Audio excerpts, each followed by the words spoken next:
నమస్తే, welcome to NVTV 24/7 news channel. Bapatla జిల్లా Chirala NR మరియు PM high school walkers association ఆధ్వర్యంలో తెలుగు భాష దినోత్సవ సందర్భంగా తెలుగును గ్రాంధికం నుండి వాడుక భాషలోకి తీసుకొచ్చిన గిడుగు వెంకట రామ్మూర్తి 162వ జయంతిని పురస్కరించుకొని ఆయన చిత్రపటానికి పూలమాలలు వేసి నివాళులర్పించారు. ఈ సందర్భంగా Chirala BR high school Telugu అధ్యాపకులు బంద వెంకట కృష్ణ శశిధర్ను శాలువతో సత్కరించి ఈ సందర్భంగా Chirala BR high school Telugu అధ్యాపకులు బంద వెంకట కృష్ణ శశిధర్ను శాలువతో సత్కరించి 1001 రూపాయలు బహుకరించామని తెలిపారు. వాకర్స్ అసోసియేషన్ అధ్యక్షులు పోలుదాసు రామకృష్ణ ఈ కార్యక్రమంలో అసోసియేషన్ సభ్యులు తదితరులు పాల్గొన్నారు. మనందరం చాలా అదృష్టవంతులు. ఒక సంస్కృత పండితులు అపయ దీక్షితులు గారు అన్న మాట, ఆంధ్రత్వం ఆంధ్ర భాషాచ నాల్పస్య తపసః ఫలం. ఆంధ్రదేశంలో జన్మించడం, ఆంధ్ర భాష అంటే తెలుగు భాషను మాట్లాడటం అనేది ఎంతో తపస్సు చేస్తే గాని లభించని వరము అని చెప్పి అన్నారు. అంటే ఎంత పుణ్యం చేసుకున్నామో మనం. తెలుగు తల్లికి బిడ్డలుగా పుట్టాం. మా తెలుగు తల్లికి మల్లెపూదండ, మా కన్న తల్లికి మంగళారతులు అని శంకరంపాటి సుందరాచార్య గారు అద్భుతంగా దాన్ని తెలుగు తల్లిని వైభవాన్ని కీర్తిస్తూ ఉంటే, పనస తొనల కన్నా పంచదార కన్నా జుంటి తేనె కన్నా జొన్ను కన్నా చెలియ మాట కన్నా తెలుగు మాటలు తీపి దేశ లలిత సుగుణ జాల తెలుగు బాల. జంజాల బాపాయి శాస్త్రి గారు తెలుగు బాల శతకంలో ఎంత అద్భుతంగా చెప్పారంటే, తీయనైన పదార్థాలు అన్ని చెప్పుకుంటూ వచ్చారు. పనస తొనలు, పంచదార, జుంటి తేనె, జొన్ను, ఇవన్నీ చెప్పుకుంటూ వచ్చి ఇష్టమైన వ్యక్తులు మాట్లాడుతుంటే చాలా ఆనందంగా తీయగా ఉంటుంది. అసలు అన్నిటికంటే తీయనిది ఏంటంటే తెలుగు భాష మాట్లాడటం అని చెప్పి అనుకుంటారు.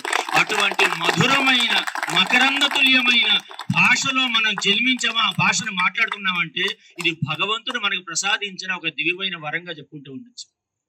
ఇక సాహితీ సమరాంగణ సార్వభౌముడు, ఆంధ్ర భోజుడు శ్రీకృష్ణదేవరాయలు తెలుగు భాషకి ఎంతో సేవ చేసి గ్రహించారు. ఆయన రచించిన ఆముక్తమాల్యదలో పీఠికలో 14వ పద్యం, తెలుగదేలయన్న దేశంబు తెలుగు ఏను తెలుగు వల్లభుండ తెలుగు కొండ ఎల్ల నృపులు కొలువ ఎరుగవే బాసాడి దేశ భాషలందు తెలుగు లెస్స. భారతదేశ భాషలలో తెలుగు చాలా లెస్సగా అని చెప్పి ఆముక్తమాల్యద అనే ప్రబంధంలో పీఠికలో 14వ పద్యంలో తెలుగు వైభవాన్ని చాలా అద్భుతంగా కీర్తించుకుంటూ వచ్చారు. తెలుగు అని అంటున్నాం, దీనికి ఇది అంతకుముందు తెలుగు అనేవారు, అంతకుముందు ఆంధ్రం అనేవారు. ఈ తెలుగు భాషకి భగవంతునికి అవినాభావ సంబంధం ఉంది. మన ఆంధ్ర రాష్ట్రంలో, ఉమ్మడి ఆంధ్ర రాష్ట్రం తీసుకున్నప్పుడు కాళేశ్వరము, దక్షారామము, శ్రీశైలం అనే 3 శైవ క్షేత్రాలు ఉన్నాయి.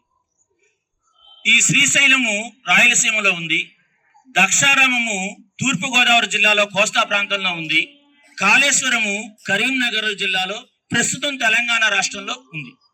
ఈ 3 శైవ క్షేత్రాల్ని త్రిలింగములు అనేవారు. ఈ త్రిలింగముల మధ్య ఉన్న దేశాన్ని త్రిలింగ దేశం అనేవారు. త్రిలింగ దేశంలో ఉన్న ప్రజల్ని త్రిలింగులు అనేవారు.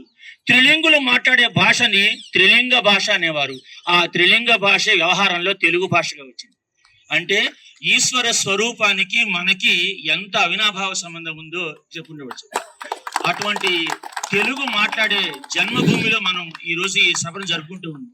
ఈ సభకి నన్ను ఆహ్వానించిన మీ అందరికీ కూడా నేను ప్రత్యేక ధన్యవాదాలు తెలియజేస్తూ, దీన్ని ఇక్కడ రమ్మని నన్ను చెప్పింది మా గురువు గారు నాగవీర భద్రాచారి గారు. నిజంగా ఆయన ఆచార్య స్థాయిలో ఉండి వాణిజ్య శాస్త్రాన్ని ఉపన్యసించారు. అట్లాగే రామాయణంలో రాముడు ఒక మాట అంటాడు, జననీ జన్మభూమిశ్చ స్వర్గాదపి గరీయసి. ఈ జన్మభూమి అనే పదాన్ని ప్రభుత్వం రామాయణంలోంచి తీసుకుంది. ఆ జన్మభూమికి విశేష సేవా కార్యక్రమాలు చేసి ఆంధ్ర రాష్ట్రంలో 7 బంగారు పథకాలు సాధించిన మహోన్నత వ్యక్తి నాగవీర భద్రాచారి గారు. ముందు మనలో ఉన్న మహోన్నతత్వాన్ని మనం గౌరవించాలి, అది ప్రేమించాలి. ఉత్తమ ఉపాధ్యాయ అవార్డు గ్రహీత. మరి తెలుగు అన్నప్పుడు మనం చూస్తూ ఉంటే గిడుగు రామ్మూర్తి గారు సేవలు మనం చెప్పుకుంటూ ఉండొచ్చు. ఏమిటంటే ఈయన చేసిన సేవ అన్నప్పుడు, ఒకప్పుడు గ్రాంధిక భాషలోనే పాఠ్యాంశాలు ఉన్న దాన్ని ఈ రోజు సామాన్యుడు కూడా అర్థం చేసుకునే వ్యావహారిక భాషకు తీసుకొచ్చిన మహనీయుడు ఈ గిడుగు రామ్మూర్తి పంతులు గారు. దానికి ఎంతో భాషోద్యమం జరిగిందండి. ముగ్గురు మహనీయులు మన ఆంధ్రదేశంలో జన్మించారు. ఒకరు సంఘ సంస్కర్త కందుకూరి వీరేశలింగం గారు, ఇంకొకరు భావ సంస్కర్త గురజాడ వెంకటప్పారావు గారు, ఇంకొకరు భాషా సంస్కర్త గిడుగు వెంకటరామూర్తి గారు. ముగ్గురు చేసిన సంస్కరణి, ఒకళ్ళ సంఘాన్ని, ఇంకోళ్ళ మనసులో ఉన్న భావాన్ని, ఇంకొకళ్ళ భాషని, ఈ మూడు సంస్కరించిన మహోన్నత సంస్కర్తలు. అయితే ఒక అద్భుతమైన సన్నివేశం జరిగింది. తెలుగు భాషని మనం ఎలా ప్రేమిస్తున్నామో విదేశీయులు కూడా ఇవాళ తెలుగు భాషను ప్రేమిస్తూ ఉన్నారు. తెలుగు వారి ఆచార సాంప్రదాయాలన్నీ అమెరికాలోను, కెనడాలోను, రష్యాలోను, మారిషస్ లోను, మలేషియాలోను కూడా ఈ రోజు అత్యద్భుతంగా జరుగుతున్నాయంటే తెలుగు వైభవం దశ దిశలా విదేశాల్లో కూడా ఇవాళకి కూడా సజీవంగా నిలిచి ఉంది అని చెప్పి దీనికి ఉదాహరణగా చెప్పుకుంటూ ఉండొచ్చు. ఈ విషయాన్ని నేను ప్రస్తావిస్తున్న కారణం అంటే, ఒక విదేశీయుడు జేఏ ఏడ్స్ అనే వ్యక్తి ఉత్తర ఆంధ్ర, కళింగాంధ్ర జిల్లాలకి పాఠశాలలకి తనిఖీ అధికారిగా వచ్చి విశాఖలోను, విజయనగరంలోను, శ్రీకాకుళంలోను పర్యటించి తెలుగు పాఠాన్ని తాను విన్న తర్వాత ఒక ఆలోచనకు వచ్చాడు. బయట మాట్లాడుతున్న తెలుగు భాష వేరు, పాఠశాలల్లో బోధిస్తున్న తెలుగు భాష వేరు. ఎందుకు ఈ తేడా వచ్చింది? ఇదే తేడా తమిళంలో కూడా వచ్చింది. వచ్చినప్పుడు ఆ కాలంలో మహాపండితులు మిసెస్ ఏవియన్ కళాశాల విశాఖపట్నం ప్రాచార్యులు పిటి శ్రీనివాస అయ్యంగారిని అడిగినప్పుడు వారు ఒకటే మాట అన్నారు, నీ ప్రశ్నకు సమాధానం చెప్పగలిగిన మహోన్నతమైన వ్యక్తులు ఇద్దరు ఉన్నారు. ఒకరు గిడుగు రామూర్తి గారు, ఇంకొకరు గురజాడ అప్పారావు. నువ్వు వారిద్దరి దగ్గరికి వెళ్ళి ఈ ప్రశ్న వేస్తే నీకు తగిన సమాధానం దొరుకుతుందంటే, వారి చిరునామా కనుక్కొని వారి దగ్గరికి వెళ్ళి ఈ ప్రశ్న వేస్తే నేను కూడా గమనించాను, కానీ మీరు గమనించడం చాలా విశేషం అని చెప్పి ఈ రోజు నుంచి మన నలుగురం కూడా ఒక ఉద్యమం చేద్దాము. అదేమిటంటే వ్యావహారిక భాషోద్యమం అనే దాన్ని ఆ నలుగురు మేధావుల మనస్సులో మొదలైంది. ఆ రోజు 1906 సంవత్సరంలో మొదలైన భాషోద్యమం 1970వ సంవత్సరం వరకు జరిగిందండి. ఆంధ్రదేశంలో సుదీర్ఘకాలం జరిగిన భాషోద్యమం ఏంటంటే వ్యావహారిక భాషోద్యమం. దాని మీద గిడుగు రామూర్తి గారు అనేక పాఠశాలలకు వెళ్ళి అనేక సభలు, ఉపన్యాసాలు చెప్తూ వచ్చారు. మహామహా పండితులు కావ్యాల్లో ఉన్న గుణదోషాలను రెండింటిని కూడా విమర్శనాత్మకంగా ఆయన వివరించారు. మనం సాధారణంగా చెప్పాలంటే వస్తాడు, తెస్తాడు, కొన్నాడు, తిన్నాడు ఇలాంటి పదాలు వ్యవహారికంగా మనం వాడుతూ ఉంటాం.